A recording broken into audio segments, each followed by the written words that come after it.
Something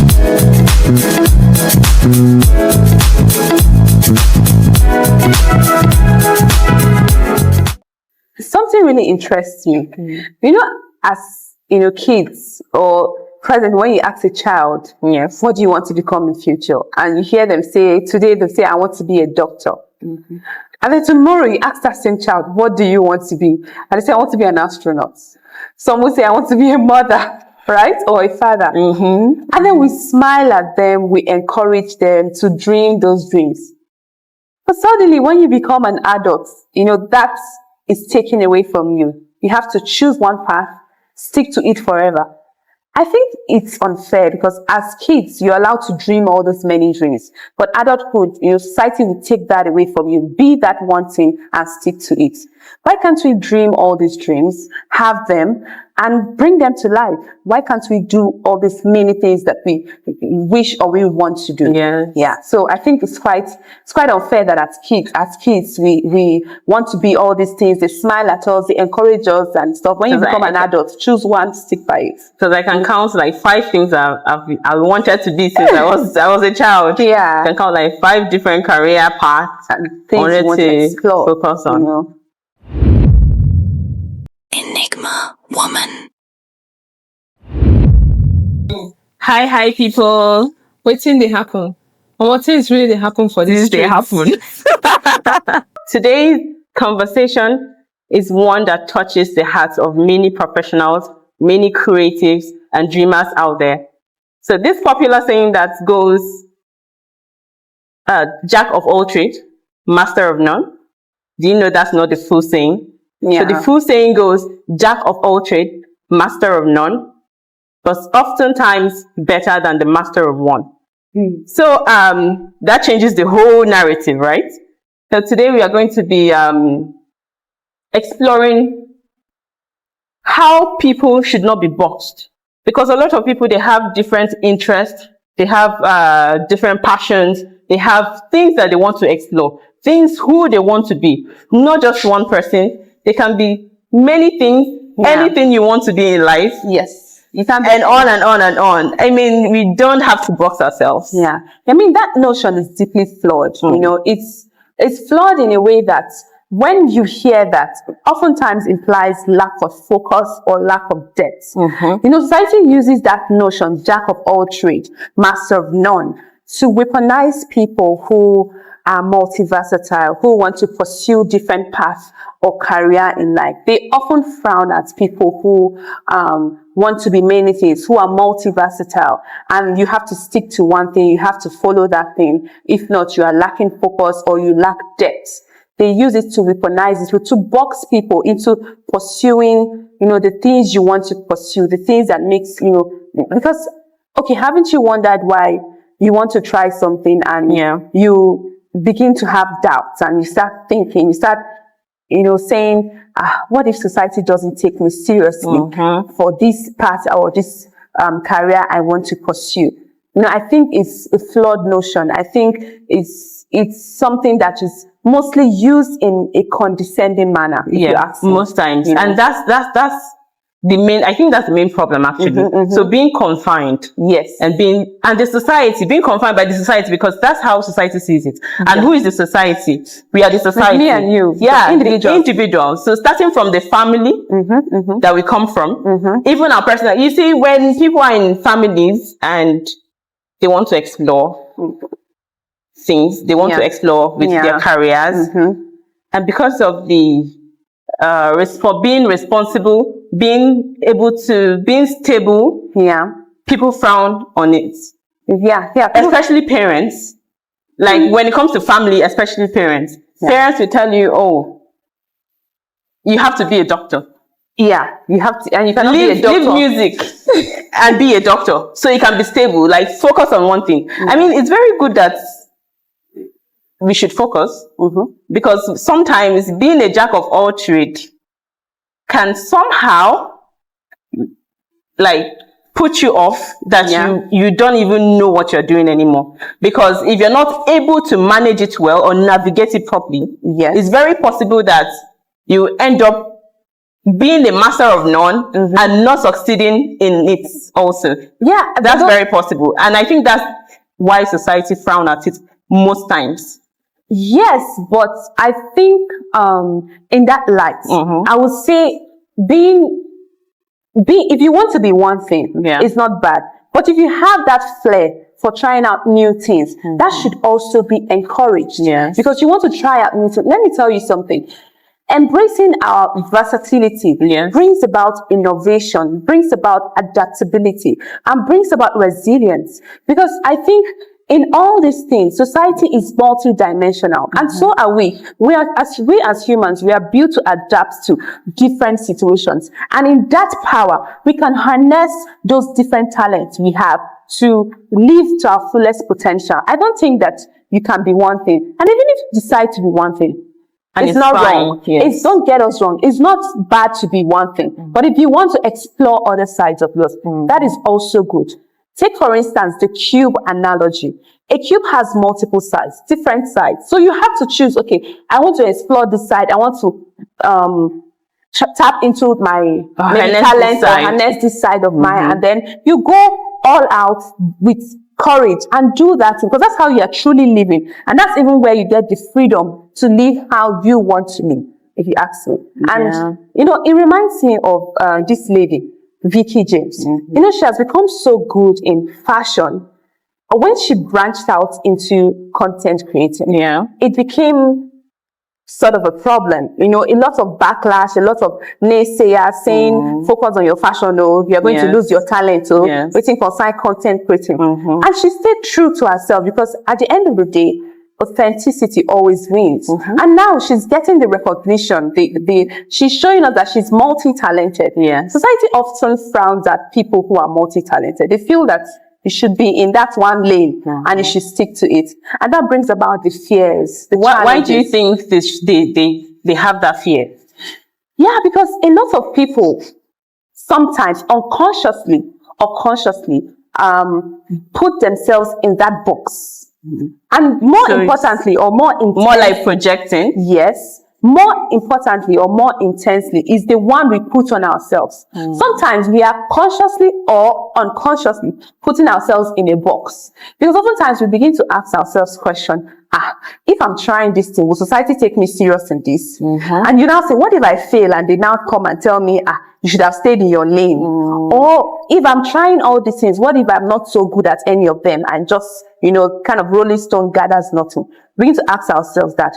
But I think if we are able to grow past that, we're able to free ourselves from that boxes, it will be easier to deal with society, because the actual battle is within. If you are able to tell yourself, no, I want to do this, I want to pursue this, I'm going to start it however, I'm going to follow this, I'm going to be authentic to myself, I will define my own path and not let society define it for me. It will be easier to find or to fight that box the society has created. That's my thought. There's always a lot of backlash when it comes to that, because looking at Rihanna, for example, we all know her as a musician. Yes, she's a singer. So when she branched out fully to entrepreneurship, she received a lot of backlash. Even till today, even as much as she is good, and when you don't branch out, when you don't take that risk, or you don't harness that interest or passion that you have in other things, you can't really tell. Because even today, she's a billionaire. I think if you let society define it for you, you will be living in an endless trap or circle that's, you won't, at the end of the day, you may not even live a fulfilled life, because you keep on wondering, what if I had just, you know, tapped into this part of me? What would have become of me? What would I, you know, we have to block out the noise. Society will resist at first, but in the end, like I said, authenticity always wins. And for me, how I try to, or how I think people should navigate that, although it can be overwhelming, having to balance those various sides of you, because it's one individual trying to give attention to those different talents or whatever you are doing. You know, I think it would be to try to find the synergy of all these talents, see how they complement each other, and maybe try to find that balance. For instance, you might be an entrepreneur who is also an actor. You can use that, you know, acting skills when you are, for example, pitching a business idea. You put on your acting coat and you just put on a stellar performance, and then you tell somebody, okay, this idea, and the person buys into your idea. So I think having to balance that, that overwhelmed that comes from taking or, harnessing these different parts of or talents you have would be to find a synergy. I think the perfect example of that is Chimamanda Adichie, because we all know her as a novelist. So Chimamanda is also a storyteller and she's a speaker. So when you're a writer, you're also a speaker. You can imagine how the whole thing flows. Yes, because of course the ideas are coming and you're speaking, and it's more like you're writing and you're just maybe imagining it or maybe not, or it's just talking about a particular thing. That's why she's doing very well. Let's even talk about how a professional is often, or often finds themselves in that trap. For instance, you're a lawyer. You cannot be an artist, or you cannot, go into entertainment, or, or you are a doctor. You cannot branch out and become a life coach or whatever you want to do. You just, because you are a professional or you are in this lane, you should just stick to it. Don't be any other thing. Society cannot see you past that, but you have to block out, or you have to be able to rise above that and present yourself in the ways you want to present yourself. And, sell your own narrative, tell your own story. Let people view you how you want to be viewed, because society will resist. They would look at you. There's going to be a lot of naysayers. And if you let that come to you, you'll be giving away maybe the best sides of you. You wouldn't know, because you did not tap into that talent. I think this has hit home, because you see people come to you and tell you, oh, you're a lawyer. Yeah. Why are you doing this? Often? Yeah. See, when we started this Enigma Woman, I got that, honestly. The fact that, you don't join content creating. Like, you hear people say that. Very condescending way. Yeah, very condescending, like, go do law again, or, stuff like that. And you hear, and when you hear it, I just smile, because I don't let that get to me. That is not me. I won't let that, affect how I decide to present myself and the various talents I think I have and I want to explore. Yes, because some people come to me and say, another idea. What does that even mean? You should stick to one, don't you know? Yeah. These are people projecting their fears. Yes. Because if they feel like they cannot achieve that, or they cannot do that, they are scared to actually do that, then they would try to project it to you, say, this one, you should say you go walk and stuff like that. So a lot of, we have multiple, if you're blessed to have multiple skills, multiple passion. In fact, I was watching wrestling one time with my husband, because he loves it a lot. So sometimes I just join him. There's this wrestler, Bill Goldberg, or so. I think that's his name. So they were talking about him. They were showing his matches and things like that. And they said that this man was a former American football player. Oh. So in the, 80s, 90s, I don't know. But he was a former football player, American football player. Then he got injured. Career-ending injury. Oh my God. So he could not continue with that. And while he was recovering, he was doing the physio, this thing. Then he went into martial arts. A lot of people, when they encounter challenges like that, they just give up. Yes. For him, he kept on going. He went into martial arts. And that period, I think the WCW, former WCW, now WWE, so they were scouting and they saw him, and the rest is history. Now he has made his mark when it comes to the wrestling industry, or whatever they call it. So you see, some people might be, I'm very sure that came with a lot of criticism and a lot of back talks and side talks, but you don't, when it comes to that, and you know you have that interest, that passion, that talent, you don't, I totally will advise you not to listen to what people are saying. Yeah, you have to block out the noise. And I'm glad a lot of people these days are beginning to show that that's notion is a flaw. They are beginning to challenge that, show us that this actually works. You can't be many things. You can't be a serial entrepreneur, having multiple business ideas and executing them and bringing them to life. You can try out different talents. You can go for different things. If your time, your finances, everything that works for you, you can try that out and see that it works. I know a lot of times it can be overwhelming. Yes. But if you look at it in a way that you the pressure of not proving everything at once. Because a lot of people are say, okay, I'm going to try to prove that I can do it at once. You can grow organically. You can develop those talents. You can gain mastery of those talents over time, organically. And, because you're not proving anything to anyone. In fact, I saw this, comment on Instagram that says, the day you begin or you start blocking out the noise from people, I can't remember exactly, but it just goes to say that if you block out the noise, the day you start blocking out that noise, that's the day you truly live. Because that's the time you are now truly living how you want to live, defining your own life, your own growth trajectory, your own path. Yes. By your own self, without letting anybody define it for you, and I think it takes a lot of courage and balls to be able to get there, to do that, to pursue those things you want to pursue amidst the unapologetically. Yes, because it takes a lot of courage, and courage, I think, is something that can be built over time. Because it's like a muscle. You have to feed into it. You have to grow it. You don't just get courage immediately. You have to take that little step, into following that path that is true to yourself, that you want to follow.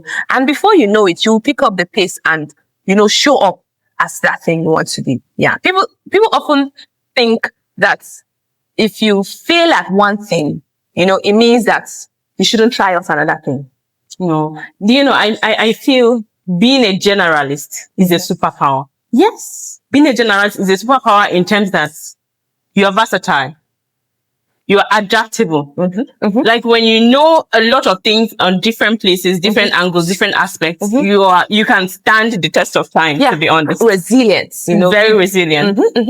You build resilience, and that's one of the good qualities you can have as an individual to go through life. If you have resilience, which you have built over different, because you follow different parts of your life, that has helped you build resilience. You can use it as a weapon while doing this life. That's what I think, I was having a conversation with my daughter, and she said, that she wants to be a doctor. Later, she said she wants to be a surgeon. I said, okay, they're still the same. So, and I said, okay, a surgeon, they have, different, what is it called? Equipment or whatever. Yeah, different, aspects of being a surgeon. So what surgery do you want to go into? Like, what type of surgeon do you want to be? So, and during that period, I had a fall and had a fracture. So, then they saw how the whole thing played out. And she said, now I know what I want to do. I want to be an orthopedic surgeon. Because I had a fracture. I don't know if that period was really good to me because I had to take enough rest. Yeah. I know it's not a good thing. Fractures are bad, obviously, but that period, it taught me a lot. And I believe it taught her a lot for her to be able to pinpoint, okay, this is what I want to do. You can be anything. You can be anything. Then she also said, of course, she loves art and she's into art. Then she would tell you, I want to be this, I want to be that, I want to be that. And my older son will come and say, why do you want to be everything? Like, why do you want to be so many things? Then I told them, you can actually be. You can, if you want to, you can actually be. There are a lot of people you can cite. I cited, who did I even cite again? A lot of people to them, like people that they know, people that they see and they know. So I cited those people to them and said, yeah, you can be everything. Then he changed his mind. He said, yes, miss, I want to be an engineer. I want to be this. I want to be that. Yeah. So it's good that we encourage ourselves, encourage our children, encourage even people around us. I know we have that fear of not being stable, especially when you're doing something that gives you this constant payment or cash flow. Okay. And people they're scared to branch out. Yeah. They have that passion and they know they have that passion and they're scared to branch out. So what would you tell people like that? I would say, give it a try. I would say do that regardless. If you have all the means, right?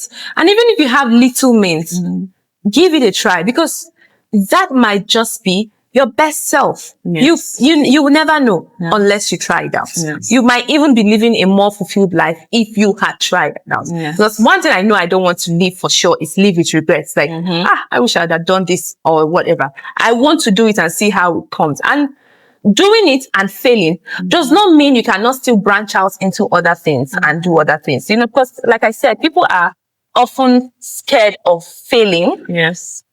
And they think failing puts a stop into trying other things. It's not actually. It's an experience. It's what I think failure is part of the road to success. A lot of people, process. yeah, it's part of the process, you know. So having that doubt or being scared of following a passion, you know, you really have, you know, it's you can encourage yourself to go with it. Put in your head, whatever, just start, you know. That would be There's nice. this particular saying you always say, do it afraid. Yeah. Do it regardless. Just do it. Just do it. Yeah. Just do it. Just do it. Because I think along the line, you figure it out. You even find a balance. If you are doing a lot of things and you've become overwhelmed, you'll find a balance. You'll find that synergy. That's, you know, just over time, you will now balance these many sides of you while being fulfilled. But of course, that does not take away the part of being disciplined. Yeah. Because in as much as you want to try many things, you have to give it time, give it attention, stay disciplined at that. Yes. Not just, you know, trying it and just, you know, that also is good. But I think if you want to gain mastery over time of the different sides of you, it wouldn't come in a day. But if you put consistent action and discipline, I'm sure you can achieve anything. Yes. And with that, you see more opportunities. You get to see opportunities with time. As you go along, as you try new things, you get to see opportunities. Even if you fail at that, at least you know, oh, I have an idea about this thing. I have an idea about that one. So if someone even comes to you for maybe assistance, you can even direct that person or help that person to move better than you did it last time. Because you know the mistake you made. You know where the errors you made, how they turned out. So you can be able to give better judgments about that particular thing. Now, at this point in my life, I'm so glad that I'm actually living for me. I'm doing the things I want to do. Regardless of the results I'm seeing today, I'm doing those things I want to do. And I'm not going to live with regrets of, okay, I did not try this part of me out. I did not. Once I have the means, I have the time, you know, a set time or whatever does not align. But once I'm just going to do it. Yes. I'm going to do it and see how. And with that, I'm building my courage. I'm building my courage. I'm building my stamina. Because there is this thing that comes with like unveiling or tapping into the different talents that you have. If you are able to successfully tap into those talents, nothing is going to be too hard for you to want to do. Yeah, because it builds your personality over time. So the next thing you think you can do will just be a walk in the park because you already know, I will start it and see how it goes. Yes. Yeah. If I fail, I fail. If I succeed, I succeed. Best. Yeah. Yeah. Wow. So that's the power of embracing multiplicity. Yes. So and being versatile. Yeah. Don't live in that box. Find your way out of it. It's a trap. Shatter the box. It's a trap. You shatter the box. I'm telling you. Take it from me. It's a trap. It's a huge trap to have to live in an endless circle of wanting to be in one lane or staying in your lane. It's a big trap, you know. As something Priyanka Chopra said one time, I listened to her, one of her I don't know, the keynote speaking or something. Okay. So she said she wants to like glide into her grave, saying, "Whoa, I've had an interesting life," or something of that nature. But she doesn't want to. She just wants, when she's going to her grave, she's gliding in like, "Well, I enjoyed my life," you know, and stuff like that. Yeah. Yes. Because there's this famous quote attributed to Dr. Miles Monroe. Let me read it out. So it says, "The wealthiest place on earth is the graveyard. Because in the grave you find inventions that were never developed, businesses that were never opened. You find songs that were never sung, books that were never written, and ideas that never became reality." And that's the finality of it. That's because this life is just one life. I don't think we have a spare life anyway. Who has? Exactly. So if you don't tap into that side of you, that's the end. When you leave this earth, you live with those things that you have not tapped. I think this is a quote that, deserves us to think deep, go back into our soul and say, are we truly exploring?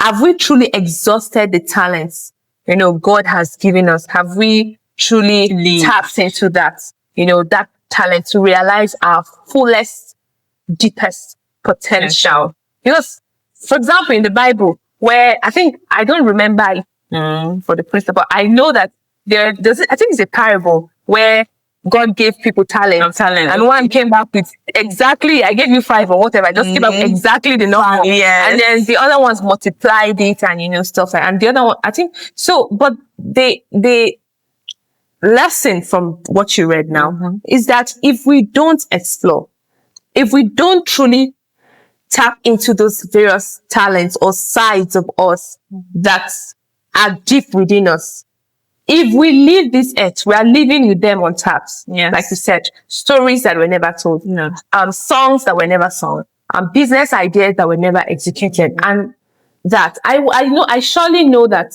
I want to live exhausted. I want to live like, I've had a hell of a ride. Yes. Yeah. Wow. So we have, should I say game time or questions that you would like us to answer? Okay. Go ahead. Are you ready? Don't set trap for you. Don't worry now. Trust me. Do you trust me? A little.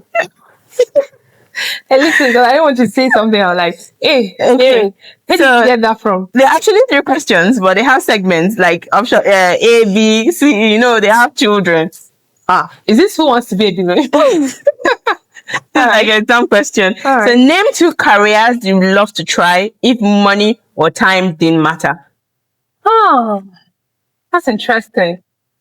I know I've always thought about being an astronaut. What it would be like to, live in the space or just go there and explore, see it for myself, not just what they show us, but like, this is what outer space looks like. I've always thought about that. And 2 careers. Wow. Another one would be, when I watch all those cybercrime movies and you see those people maybe working with the FBI or stuff and they are like detecting hackers. Yes, not really the hackers, but the good part of it. You see, they're saying, there's a security breach about to happen. Those tech guys, like, this would be a fun career or a fun skill to learn, And service. It's funny I said hacker. But that one came to my mind in a good way. Just trying to detect, the cybercrime. There's going to be a security breach. It's always fun when you watch movies. I don't know if that happens in real life, but there was this movie I saw, and then the person had the key, the key to the world, right? And then he could tell the other person, switch off the lights, and all the lights in the whole city turned off. I'm like, okay, I know this is a movie, but is that would be cool? That would be cool. Yeah, I understand. Okay, for me, I think it's travel documentary filmmaking. Oh, that's a good way. That's like the big word for it. But I love traveling, and I love videography. Anything photography, videography. So filmmaking, the most basic of it is vlog. So vlogging. But the main, like the professional part of it is travel documentary filmmaking. So I love it a lot. It captures moments, like that particular moment, and after then you get to relive that moment by looking at your screen, by looking at what you've made, the videos, the how you do for example, a wedding. Yeah. And you're looking at it and say, oh my God, my wedding, you remember that day. Like you have that deja vu and the whole this thing. So I just love it a lot. That would be interesting to be a travel vlog documentary, right? Yeah, travel documentary filmmaking. Then the second one, I think, being a chef. I don't know. Well, it's not like I'm really particular about cooking, but I just love to see interesting plating. I love it. Yeah. Okay, so the second question, what are 2 skills people wouldn't guess you have? I would guess. What? I don't know. I say yes. I was that. Well, I think you have the skill of I don't know the word to use to describe it, but you have the skill of putting things in motion. Okay. Making things. I think that's Make part of your things happen. superpower. Yeah. Honestly. Funny enough, before I take that action, I usually have that moment of a little self-doubt. Like, do I want to do this? And I'm like, no, let's do it. Fire on. Let's fire on. Do it. Whatever comes out of it, deal with it. Yes. So that would be, I think I like to just start. I like to do it. However, and I don't think I'll call it a skill, but I like to decorate hair, like make hair, but not in a professional way, like the hairstylist. Just, I like to get busy with my hands. Yeah. Okay. All right. So mine is, what's my skill? I love to write. Yeah, you're a good writer. I love to write. You're a good writer. This one's a good writer. She is. If I write it, you'll be questioning it. Like, are you the one that wrote it? But I just love it. So that's your superpower. I think that's the power of the pen. that is my superpower. The third one, name 2 passions you secretly want to pursue. Secretly. Like in your mind, you really want to pursue that, but maybe you're not, you're being skeptical about it. Well, I haven't really thought of that, honestly. This is like I don't know. I have not really thought of something I secretly want to pursue, and no, I don't know. And nothing at the top of my head. And I have to be honest, really nothing. My own is singing. Well, it's not like I want to pursue it, but I just love music a lot. Yeah. So I tend to sing along. Yeah. But I'm not like I want to be a musician. I remember when you told me you don't sleep at night until you learn a particular music. I'm like, really? Yeah. You really like it? Yes, but I don't know if I want to pursue it too. But and I think another thing is I think I'll be a really good actress. I just feel all the cry like, why did you do this? You can do it. Oh, like, those, but some people can really embody a character, and then you even begin to think that character exists. Yes. Some actors and actresses, they are so good that when they bring a character to life, they begin to say, this person must have existed. That's somehow. why if they acted maybe a bad part and people see them on the road in real life and they're like, I hate you. They can't see because the way they embodied it is obvious that they're good. Yeah. So if you've been with us to the end, to this point of this podcast, thank you for finding this conversation so helpful. Remember, you can be all that you want to be. Of course, society may resist at first, but authenticity always wins. So thank you for sticking with us. Please do not forget to subscribe to our YouTube channel, Enigma Woman Podcast, on our social media platform. Don't forget to follow us across all social media platforms. On Twitter at Enigma Woman Pod, on Instagram, TikTok, and Thread at Enigma Woman Podcast. Don't forget to leave your comments and tell us what you think about this episode and every other episode. Go and feast on them. Thank you. Until we come your way again. Bye. Enigma Woman.